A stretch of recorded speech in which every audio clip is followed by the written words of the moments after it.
To this lonely hillside, high above the valley of Sparta in southern Greece, pilgrims still come one day a year to make their offerings.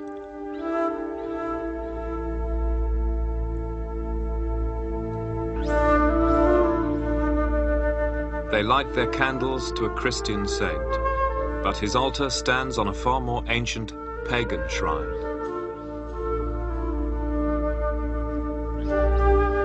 For this place was once dedicated to the face that launched 1,000 ships, Helen of Troy.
According to legend, it was because of Helen that the heroes sailed from Greece to attack the city on the shore of Asia. Their leader was the most powerful of their kings, Agamemnon of Mycenae. Helen, queen of Sparta, had been abducted by Paris, the prince of Troy, and the Greeks wanted revenge. But after 10 years of war, they could only take Troy by a trick, by the wooden horse.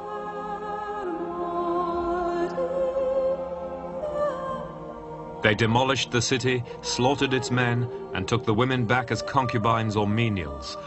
Ever since, those women have stood as an image of the fate of the conquered in war.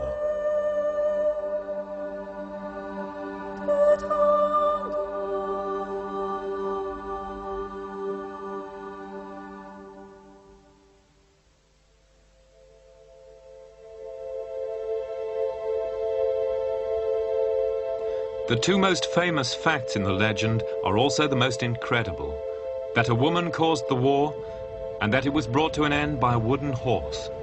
Can there be any truth in such fairy tales?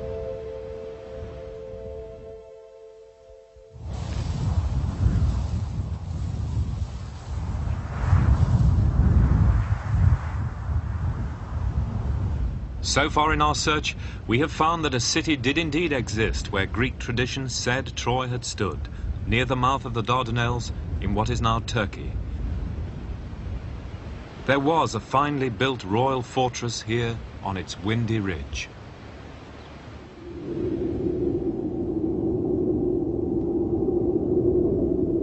The Greek bards of Homer's day believed that 500 years before their time, this wealthy place was sacked by an army which had come from Greece. For the bards, the incontestable central fact of the tale was the fateful overseas expedition to Troy from golden Mycenae.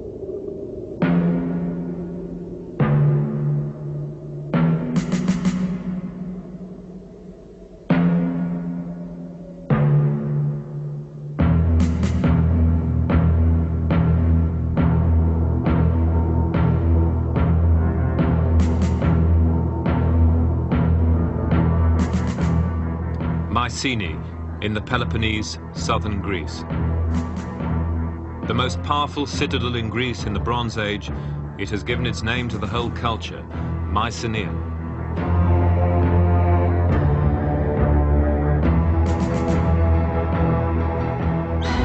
The bards of Homer's day said that for 3 generations, Mycenae was the center of a loose confederacy of allies, a kind of empire.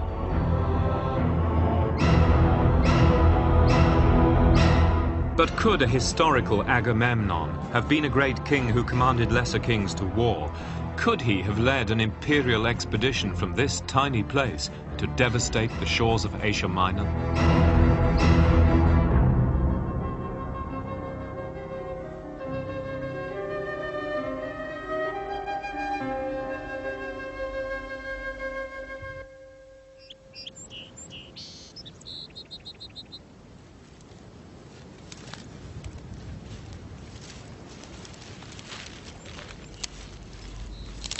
In the 13th century BC, you approached Mycenae by a paved road from the sea at Tiryns. Road systems are often signs of imperial power, and even today you can see traces of the roads and their massive bridges, which centered on Mycenae.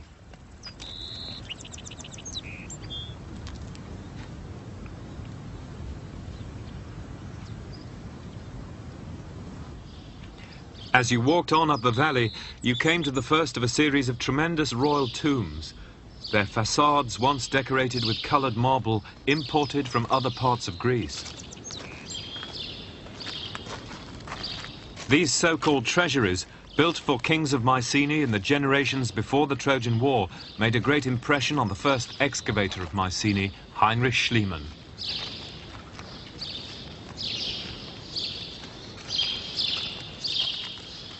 The treasury of Atreus is one of the most stupendous monuments of the Bronze Age. Nearly 50 feet in diameter, 44 feet to the top of that beehive shape. With perfectly joined courses of stone, a single block weighing 120 tons at the lintel. And when it was constructed, its interior walls studded with decoration, bronze rosettes and spirals. It had been obvious to early travellers, and it was obvious to Schliemann when he came here, that the society which could construct such a masterpiece, which could lavish such skill and ingenuity on a tomb for a single king, must have been not only tremendously powerful, but fantastically rich in artistic achievement.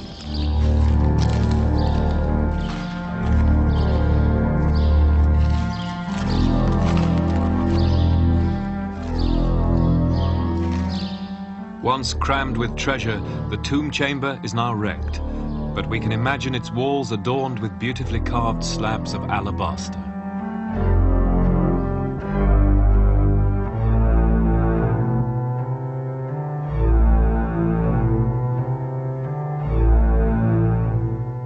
The royal tombs of Mycenae show that several generations of great kings must have ruled here.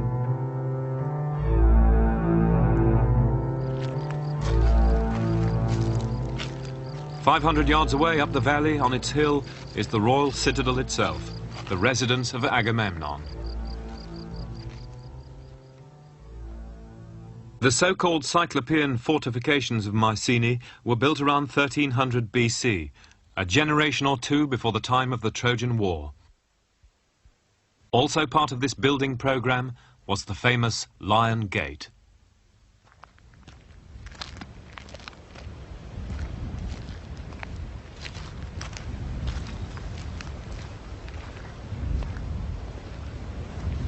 This was the main gate of Mycenae at the height of its power, and one's first impression walking up here is of being almost overwhelmed by the sheer monumental force of the masonry and the sculpture. It's a prehistoric masterpiece of architecture. The emblem shows two lions with their paws on an altar on either side of a column. On the top of the column, the representation of a building structure, presumably Mycenae itself. In other words, this is a coat of arms, the coat of arms of Agamemnon's family, the earliest in Western art. Just inside the Lion Gate, to the right, you come upon one of the most interesting features of the later citadel at Mycenae, and one that gives a really fascinating insight into the psychology of the kings who ruled in the 13th century, the kings who ruled at the time to which tradition assigns the Trojan War. This is the great grave circle excavated so sensationally by Heinrich Schliemann. It lay originally outside the walls of the citadel, but at just this time, a new enclosing Cyclopean wall was constructed in order to bring this grave circle within the walls of the fortress itself.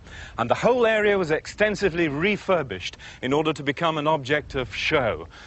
A new supporting terrace was built for this side of the circle. These elaborate standing stones were erected to form an ornate enclosure, and the grave markers themselves, bearing the emblems of the dead heroes, the dead kings, were repositioned. It's almost like the sort of Westminster Abbey of the Mycenaean royal family. Graves which were already ancient to Agamemnon, if he existed, have now become the focus for veneration and for cult.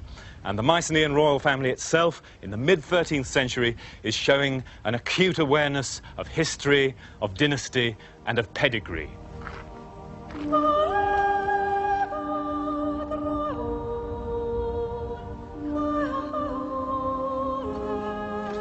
So, at the time of the Trojan War, the king of Mycenae saw himself as the inheritor of a great tradition reaching back 300 years to the kings buried in the shaft graves.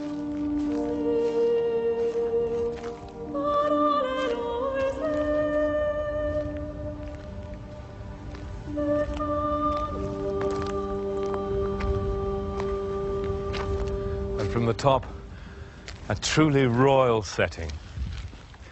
Plain of Argos stretching below you. The mountains of Arcadia and Peloponnese, some of them still touched by snow even at the start of May, and over there, Argos on its high mound, and the gulf of the sea beyond it. What a view. Who's to say that Mycenaean builders didn't choose the finest positions for their royal patrons? And surely their royal patrons must have enjoyed this. These are the royal apartments, spacious columned halls, floored with soft stucco, with gypsum surrounds. This is the throne room itself, the door pins for the entrance, the central hearth, the wooden columns framing it. And here Mycenaean kings feasted their guests, or their royal kinsmen after the boar hunts and the lion hunts. Here perhaps they heard bards singing of their deeds in Mycenaean Greek.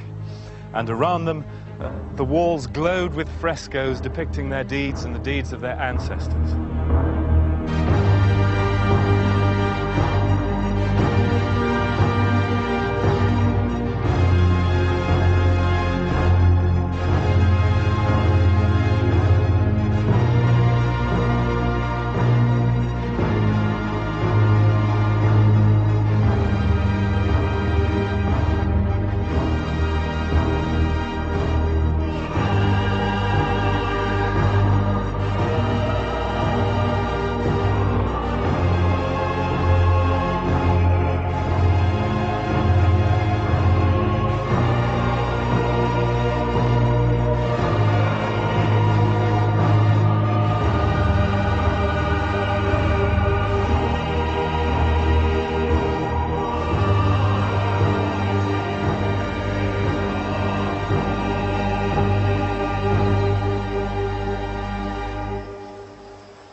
The king of Mycenae, then, would seem to have surpassed the other kings in Greece in the 13th century BC.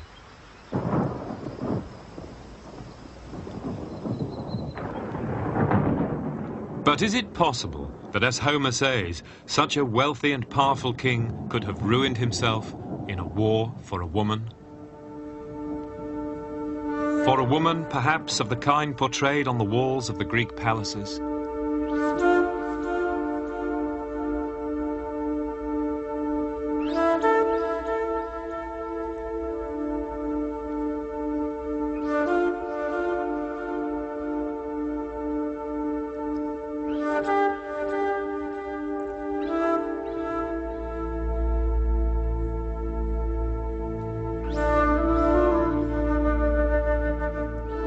Homer's story was that Agamemnon was able to persuade his allies to go to Troy to fight for Helen, because the other kings of Greece, who had been suitors for her hand, had sworn to recover her.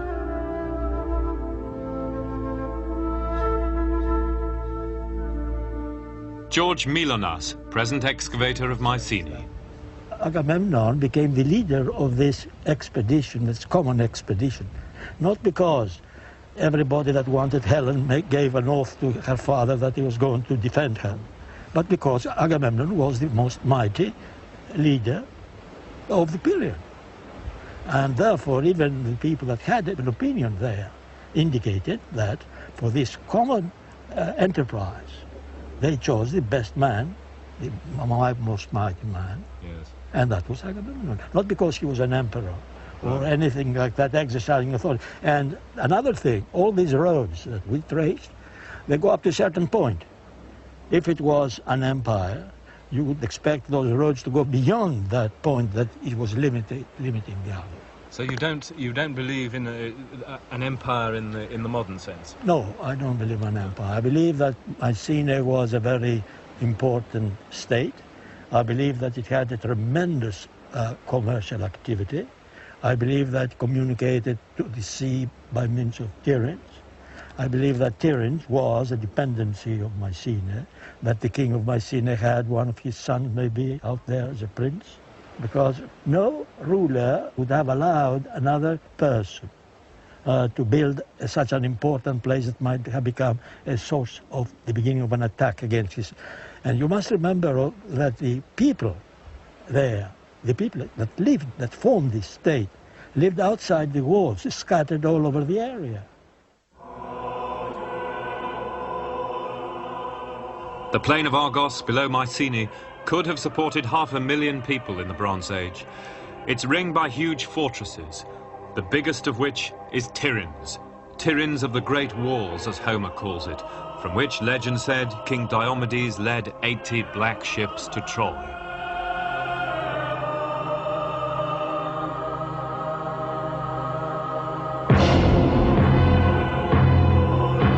Tiryns was perhaps the main port of the Argolid. From the plain, the industrial powerhouse of the Mycenaean world, trade goods flowed across the eastern Mediterranean. Factories here produced thousands of stirrup jars in which oil or perfume were exported.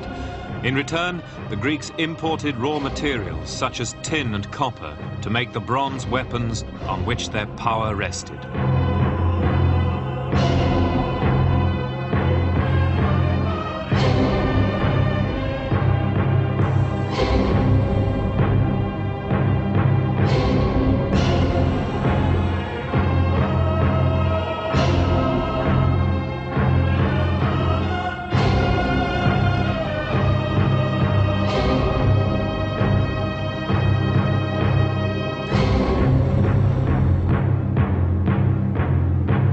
By the 13th century BC, the same palace civilization is found all over Greece.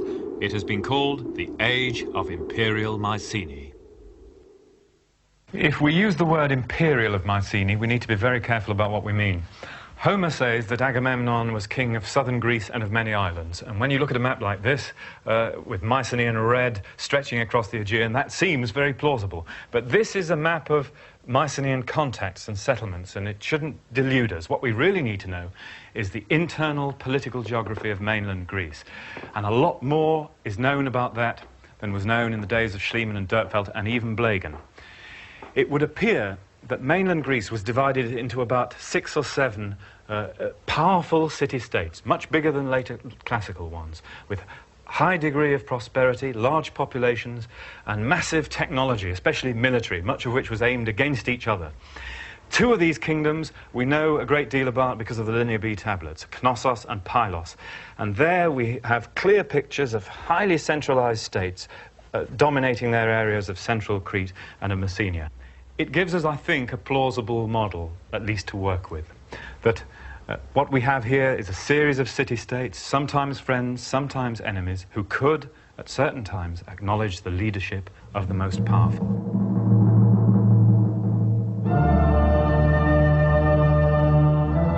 For the kings of the palaces of Mycenaean Greece worshipped the same gods.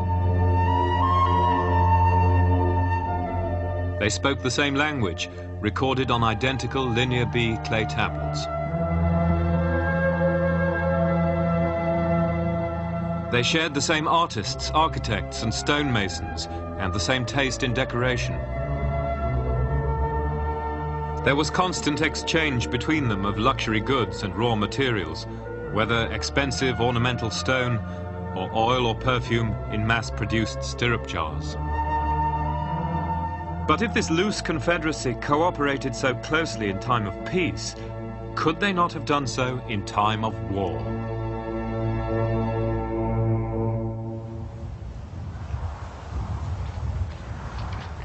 Empires, of course, only exist by war. They live on aggression and exploitation. We can see this in our own history. Retrospectively, we, like Homer, admire the Victorian values of the empire builders and forget their mode of operation.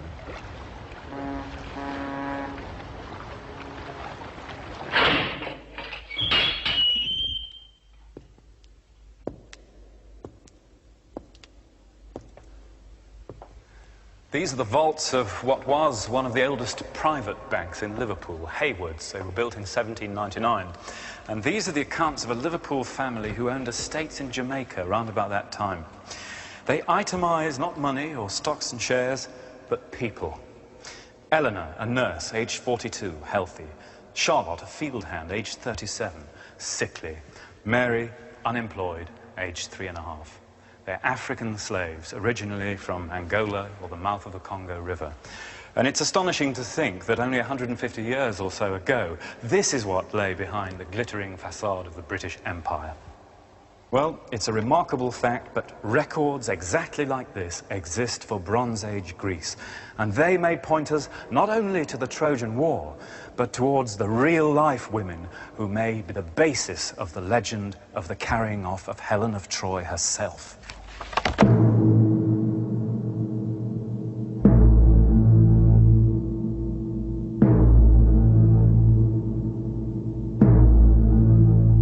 The crucial evidence turned up in Carl Blegen's excavation at the Palace of Pylos in Messenia in the 1950s.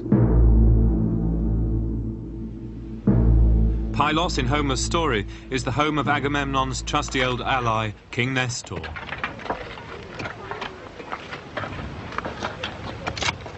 Here, Blegen found the foundations of a 13th century BC palace. Even the painted hearth of the throne room was intact. Here, for the first time, the full detail of a Mycenaean royal hall could be recovered, the very room Homer imagines so vividly in the Odyssey. This is the throne room of Pylos, just as it was found by the excavators. From these burnt stumps, you can't get a real idea of what a blaze of colour this must have been. The ceiling painted with glazed roundels and decoration, the walls covered with frescoes with griffins and mythological creatures, and the floor, above all else, absolutely shining with colour.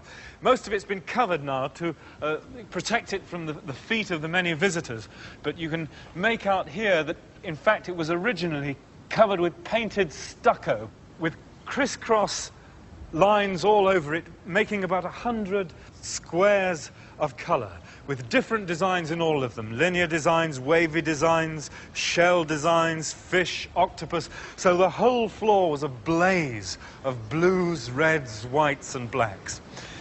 And in the middle was the royal hearth itself, opposite the throne over there where King Nestor sat. And here's the hearth, virtually intact, where the great fire burned. You can still see the painted design around it. And in the story in Homer, when Telemachus arrives in the room, the young blades of Nestor's court are nonchalantly kebabbing beef on the fire and drinking red wine with their king. And here, a noble guest would have received the gifts appropriate to the hearth of a great royal palace.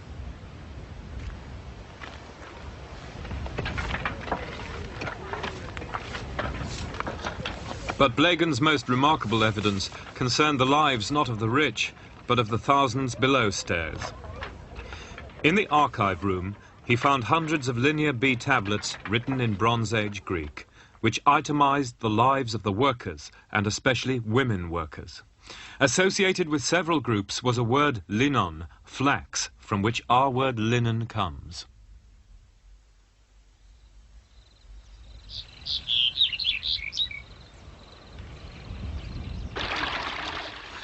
And near Pylos, at the village of Kukunara, where flax was grown commercially until only 30 years ago, it is still possible to touch on their lives.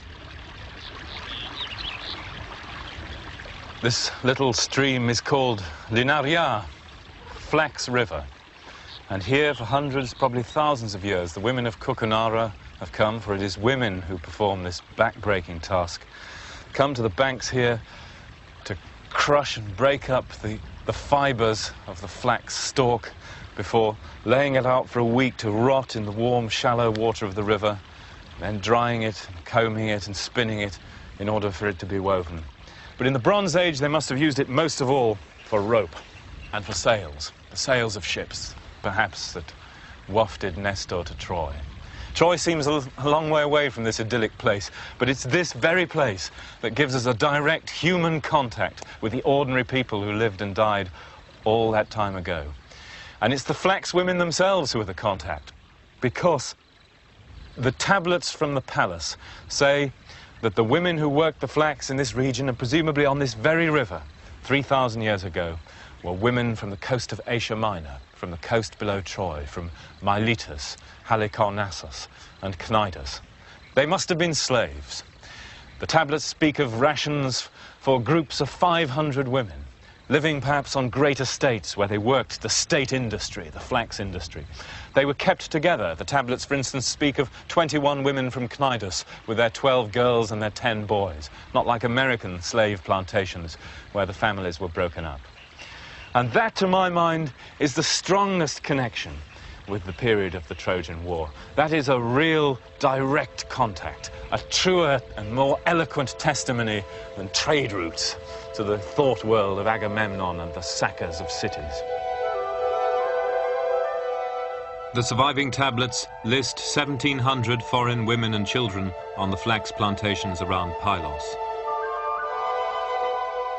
The women came from places widely scattered over the Aegean, from Cnidus far to the south, from Zephyrus and Miletus where Greek colonists actually settled, from Lemnos in the north, an island in sight of Troy, but most of them are simply called women of Asia, which originally meant the area south of Troy itself.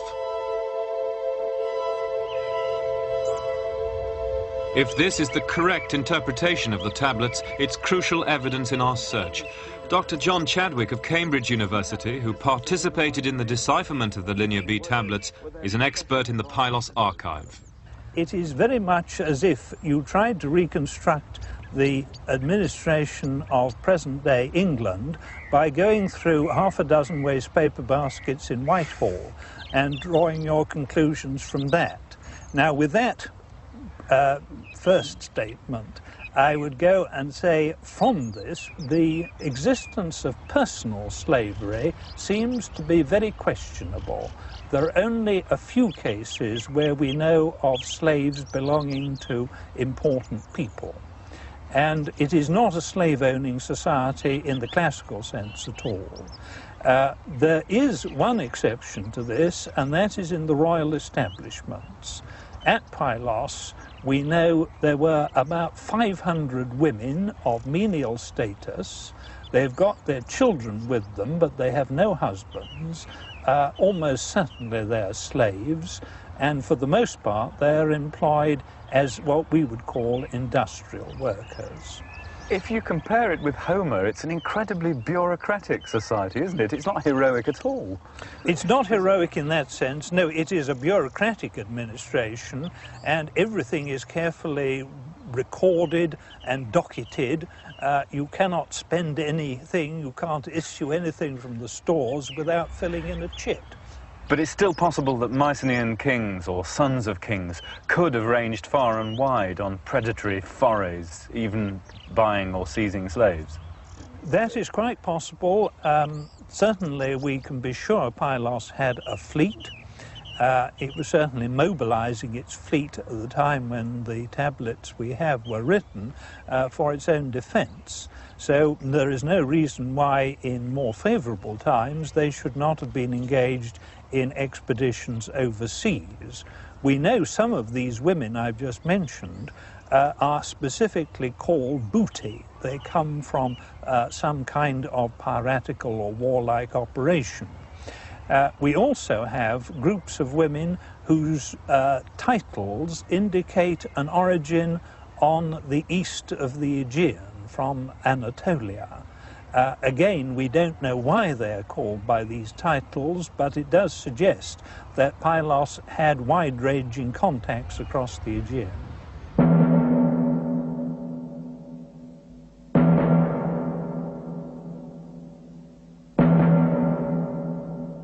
So Homer was right. The heroes fought not only for the cities and their loot, but for their women. The seizure of women could have led to war. So could Helen have been a real person?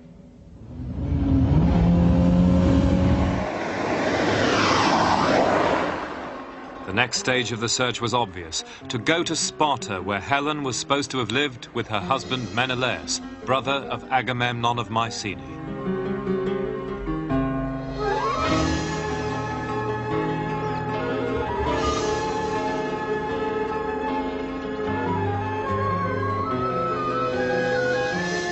You would have made this journey by sea in the Bronze Age, for in Greek history it has been the sea, not the land, which has been the unifier.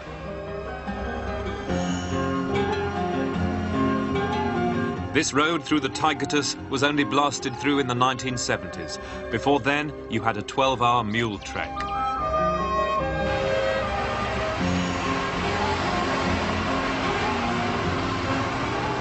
The mountains determined the political geography of Mycenaean Greece. Any unity can only have been nominal and fragile.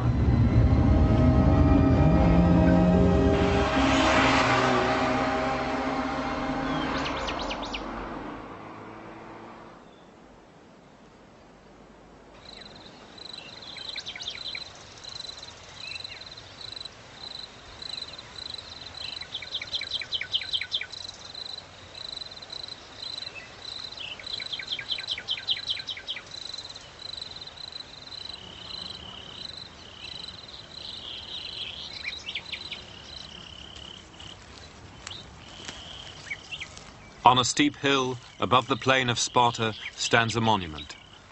The classical shrine commemorating Helen and her husband. It's called the Menelaeum. From at least the 8th century BC, pilgrims came up here and left offerings to the couple in the belief that they had really existed.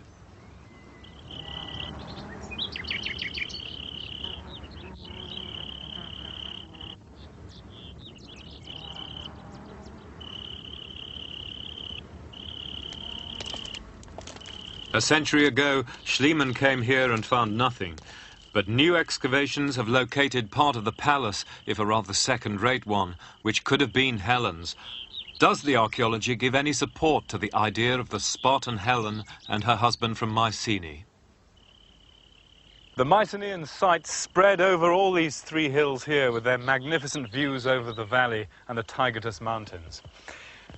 There's a Mycenaean building even on this little hill here underneath the church of Prophetess Ilias. It's never been excavated, but here by the church door there's the column base, presumably from a mansion or even a palace that stood on this site. It seems that this, the Menelaeum, was the capital site of the Kingdom of Sparta during the 15th and 14th centuries. But at that time it was abandoned for about 100 years. And then, in around the very generation of the Trojan War, a new palace was erected on that flat plateau to the right of the later shrine. And that palace had everything in common in its material culture with the palaces at Mycenae and at Pylos. It is, on the face of it, very tempting to think that this must have been the palace of Menelaus and Helen herself. It's difficult to be sure because we don't really know what we mean by royal families at this time. I suspect that in some ways they were rather like the Saudi royal family today, or the great African kings' families, where there were many royal wives, there were many royal sons, brothers and queen mothers, all of whom had palaces. But this was the biggest palace at this time, and surely has the best qualifications to be the palace of Menelaus. And if it was, then the rebuilding fits rather well with the legend, because the legend says that it was not a Spartan who was king at the time of the Trojan War, but a foreigner, an outsider from the dynasty of Mycenae who had come here. So is it not possible that the rebuilding of the palace then was by Menelaus himself in order to provide a new palace on an ancient site for his new wife, Helen?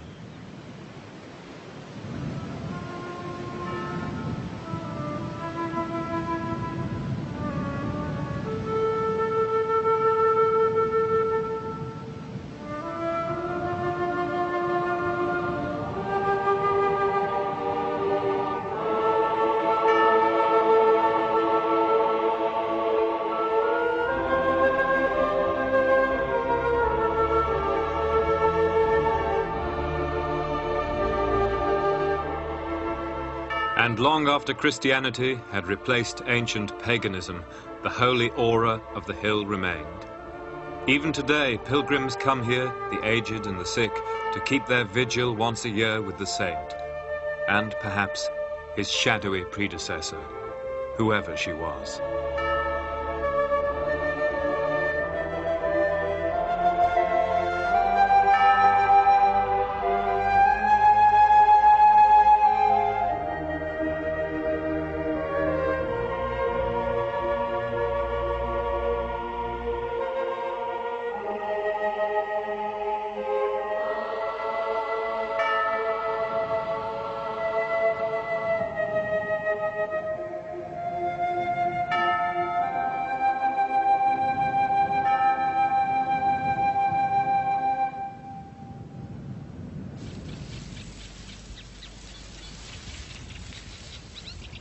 So Helen remains a tantalizing and ambiguous image. Whether she left for love or, as Homer has it, she was seized forcibly by Paris of Troy, when, he says, the Trojans took her with her women to the island of Crani. And that seems a suitably Homeric way to leave the mainland of Greece for the moment, because it was on Crani that Helen of Troy and Paris spent their first night of passion after her abduction from Sparta, when, as Homer says, Paris carried her off in his sea-going ships from lovely Laconia, and we spent the night in bed in each other's arms on the island of Crani.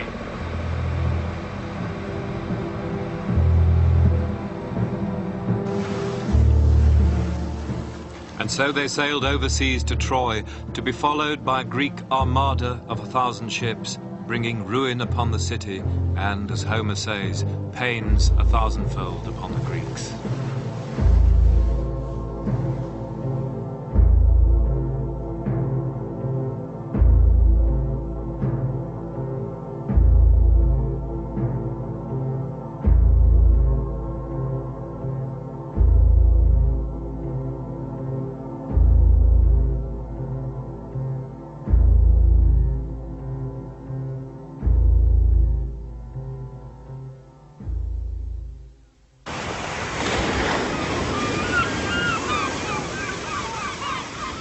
The story of Paris and Helen is usually dismissed as romantic fiction, but some scholars think that such an abduction could have a place in the motives for a war against the city of King Priam.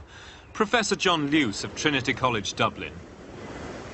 It was a general attempt to cause such difficulties for Priam's kingdom that they would capitulate to the Greek demands. And I would even go so far as to say that one of those demands was for the return of Helen, because in the conditions of fighting in, well, I was going to say heroic ages, but I view the background as more medieval in the sense that it is a world of pageantry, of kings and nobles, of knights whose honor is all important, and And I can give you a very good parallel from the history of my own country. As the Normans first came into Ireland, and they were asked to do so by a local king called MacMurrough Kavanagh, whose wife had left him, and he wanted help to get her back, you see. So historically, there's nothing out of key to my mind with the abduction by a Trojan of a Greek princess. Obviously, the spheres of the Trojans and the Greeks were closely intermeshed in terms of trade. They had been for 100, 150 years before, a lot of coming and going between the two areas. And this could be a cause. I don't... in a complex situation, it's oversimplification to say it's the only cause. I mean, it might have been something that Agamemnon was glad to take up, this particular personal quarrel on behalf of his brother. As an excuse for war. As an excuse for war, which would lead to aggrandizement, would lead to plunder, would lead to a further expansion of Mycenaean power on the Anatolian mainland. But you wouldn't rule out the possibility that Helen existed and that she was called Helen? Not a bit, no. Helen's story is seductive, though in the end we cannot prove she existed. There may, however, have been more pressing economic motives which led the Mycenaean military on overseas expeditions to Asia Minor in the 13th century BC.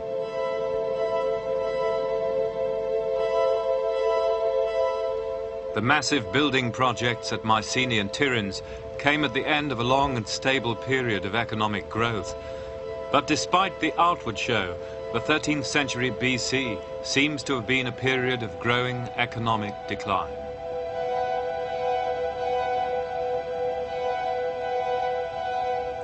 The king of Mycenae and his confederacy of allies had troubles at home.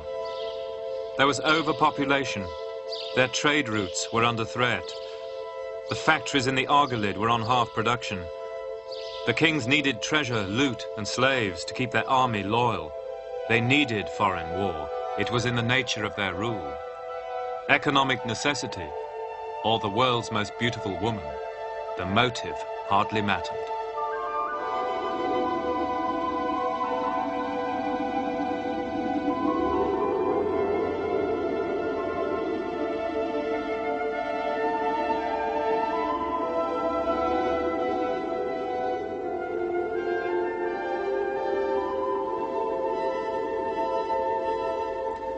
Already in our search, we have seen that the Greek bards of the 8th century BC had traditions which connected heroic Greece with Troy.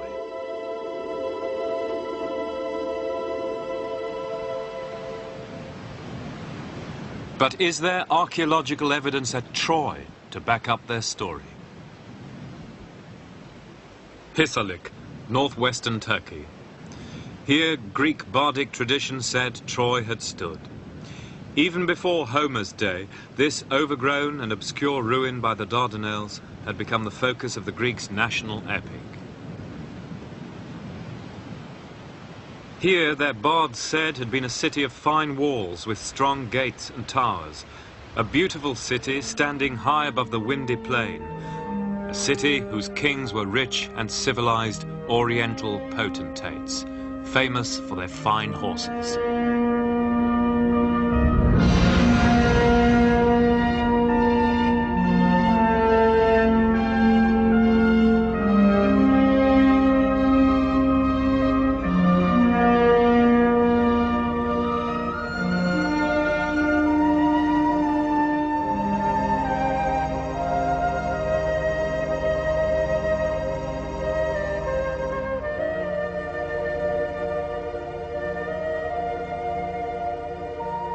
Over the last 100 years, 3 generations of excavators have dug here. They've brought to life the real city which stood here at the time of the heyday of Mycenae in the years after 1300 BC. The city's fine walls, remembered by the bards, were found by Wilhelm Dörpfeld in 1893. Its well-built towers included an imposing watchtower. With 500 years of stability behind it, this city is the one remembered in Greek tradition as Troy, though no one has yet been able to prove that the events in the Iliad actually happened here.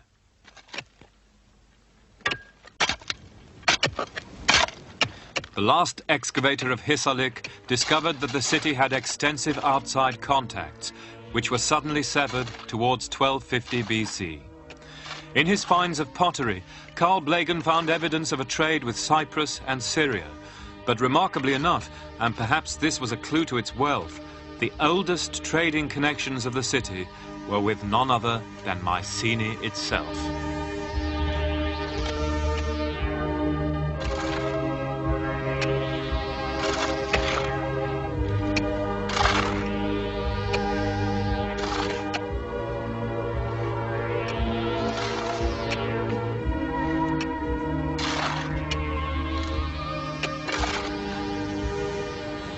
One of the intriguing things about Troy, when you consider that the Homeric story of a Greek expedition to sack the city, is that Troy, of all the places on the Anatolian coast, seems to have the closest relationship with Mycenae, at least judging by the pottery, because Troy in its heyday of Troy 6 imported vast amounts of Mycenaean pottery. Hundreds and hundreds of vases were discovered on site, and especially the ubiquitous stirrup jar that we've already seen at Tiryns and Mycenae and on the coast of Anatolia.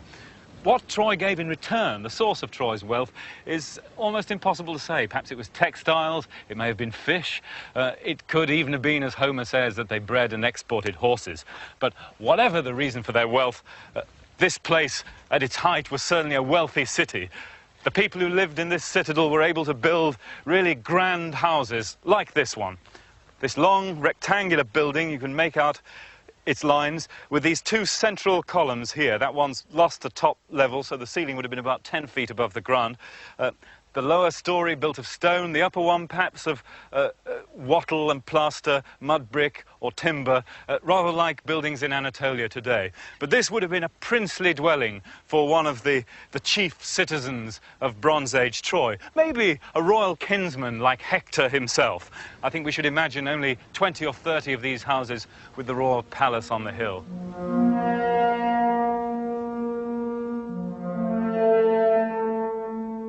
But unlike the palaces at Pylos and Mycenae, we cannot now transport ourselves to the halls of the House of Priam, the palace to which Helen was taken. Unfortunately, all surviving trace of it was destroyed when Heinrich Schliemann gouged out the center of the site in the 1870s. All that remains is the walls and the outer row of houses. But by comparison with other cities in Anatolia, it is possible to deduce what the city of Hector and Priam probably looked like. James Mellott of the University of London. I'd like to know what the palace was like, and there's enough room for a palace. There's enough room for the sort of palace which you, let's say, would have had both in Western Anatolia or in the Aegean. So you'd imagine that the palace area really crammed with buildings and storerooms, would you? Yes, almost certainly. Obviously taking up what remains, or what is at the moment, the blank on the plans of Troy. And then presumably the houses which have been found are those of palace officials or so on, the sort of normal Near Eastern pattern. People connected with the palace and with administration. Or royal kinsmen. Or royal kinsmen or whatever it is. Yeah. That's what you would expect. Presumably the rest of the population lives outside the walls. What about its wealth? The Greek epic makes quite a fuss about horse breeding as being the source of Troy's wealth. Do you think that's plausible? I think it's a very plausible source of local wealth. I mean, not Troy so much, but I mean the plains directly to the east are still horse breeding territory today in Turkey. The other thing, from the literally thousands of spindle whorls, it's perfectly clear that one facet of the economy of Troy is wool. And that's exactly what you would expect.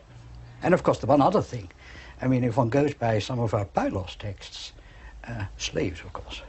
Export of slaves, especially trained slaves, is always produces a lucrative trade. And that gives a plausible reason for the Trojan War. You really think that there was a Trojan War? Look, With many of these things, as we've already discussed, I mean, we have no real evidence, we only have a belief. I would put it like that if the Trojan War was a figment of Greek imagination, I mean, it wouldn't have gone down very well. I think there must be some core, some historical core to it. So you wouldn't even rule out the possibility that the seizure of a Mycenaean royal woman by a Trojan prince could have been the reason for the Trojan War?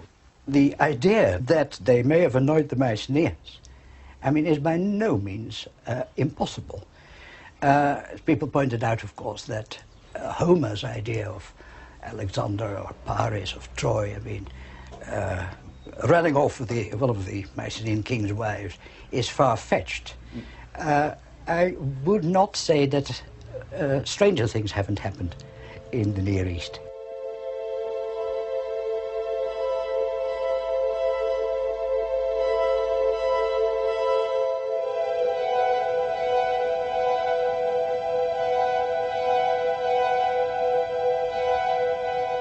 So was the city sacked, and was it sacked by Greeks? The excavator Carl Blegen found that the city had been destroyed twice during the traditional period of the Trojan War. The city of fine walls apparently fell to an earthquake towards 1260 BC. Tumbled walls and debris lay heaped everywhere.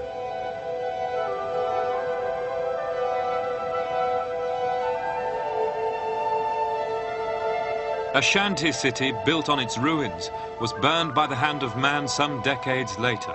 This, Blegen thought, was Homer's Troy. But only the earthquake city fits the description handed down by the bards. Only this city comes within the heyday of the Mycenaean world, when an imperial expedition might have sailed from Greece. Can the legend be squared with this archaeological contradiction?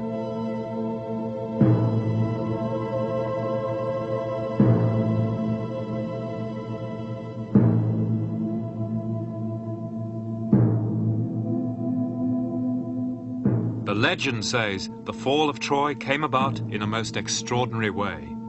For 10 years, Homer says, Troy could not be taken. Its walls were too strong to be broken down by human hands.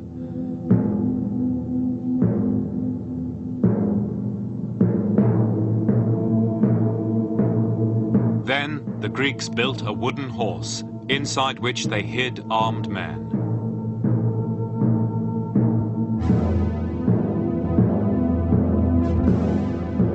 Thinking the horse a gift for their gods, the Trojans took it inside their walls. That night, the Greeks descended from the horse, opened Troy's gates, and the city was destroyed.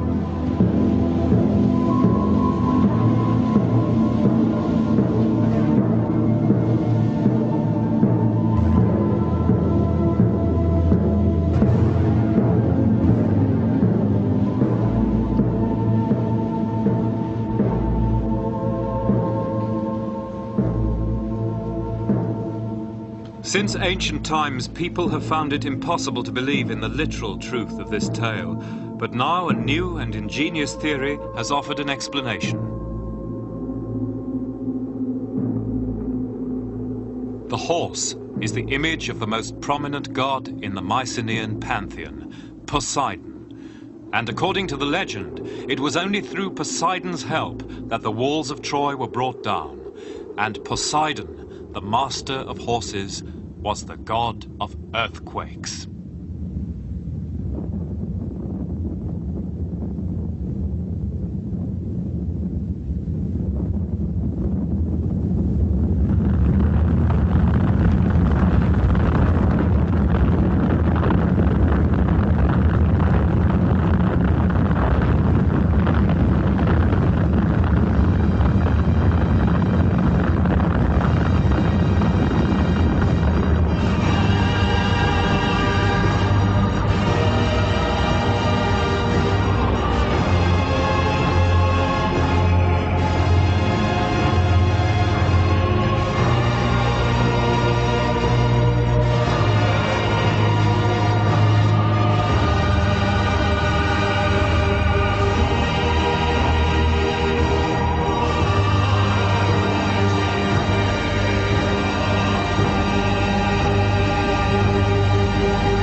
The supposed earthquake towards 1260 BC threw down the tops of Troy's walls and towers.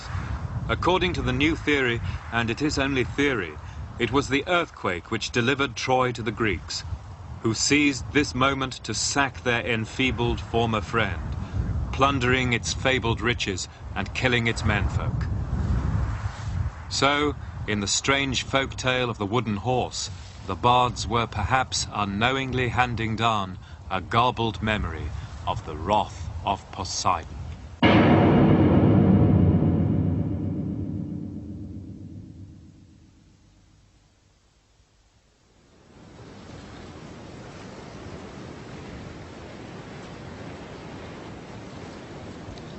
As for the women of Troy, the legend says their fate was the same as all women captives in so-called heroic warfare. They were divided as chattels among the victorious chiefs, taken back to Greece to serve them in their fields or in their beds.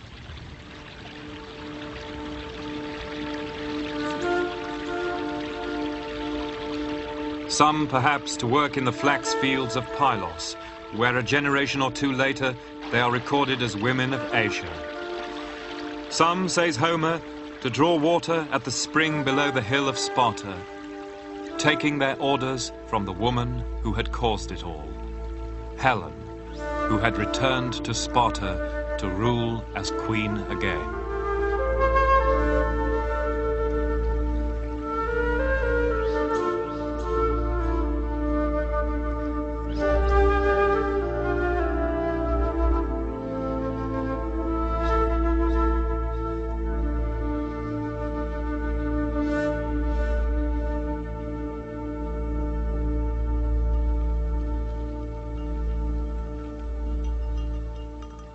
Back in Mycenae, there's one last clue to the Trojan enigma, a clue which perhaps takes us closer to the people who suffered and died or were enslaved in Bronze Age wars.